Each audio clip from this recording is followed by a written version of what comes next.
ചായക്കടയിലെല്ലാം കിട്ടുന്ന അതേ ടേസ്റ്റിൽ പരിപ്പ് വട വീട്ടിൽ തന്നെ ഉണ്ടാക്കിയാലോ? അതിന് വേണ്ടിയിട്ട് 1 കപ്പ് കടലപ്പരിപ്പ് ഒന്ന് കുതിരാൻ വേണ്ടിയിട്ട് വെക്കുക. ഒരു 6 മണിക്കൂർ നേരം കുതിർത്തിയെടുത്ത കടലപ്പരിപ്പ് വെള്ളമെല്ലാം കളഞ്ഞതിന് ശേഷം ഒരു മിക്സിന്റെ ജാറിലേക്ക് ഇട്ട് കൊടുക്കുക. ഇനി അതിനകത്തേക്ക് ചെറുതായിട്ട് അരിഞ്ഞിട്ടുള്ള സവാളയും ഇഞ്ചിയും പച്ചമുളകും ചേർത്ത് കൊടുക്കുക. കൂടെ തന്നെ കുറച്ച് കറിവേപ്പിലയും കൂടി ചേർത്തിട്ട് ഒന്ന് ക്രഷ് ചെയ്തെടുക്കാം. പരിപ്പ് മുഴുവനായിട്ട് അരിഞ്ഞു പോകാത്ത രീതിയിൽ ഒന്ന് ക്രഷ് ചെയ്തെടുത്തതിന് ശേഷം ഒരു പാത്രത്തിലേക്ക് മാറ്റി കൊടുക്കുക.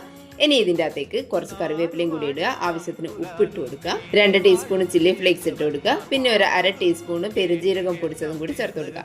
ഇനി ഇതിൻ്റെ അകത്തേക്ക് കുറച്ച് കായംപൊടിയും കൂടി ചേർത്തിട്ട് നന്നായിട്ടൊന്ന് മിക്സ് ചെയ്തെടുക്കാം.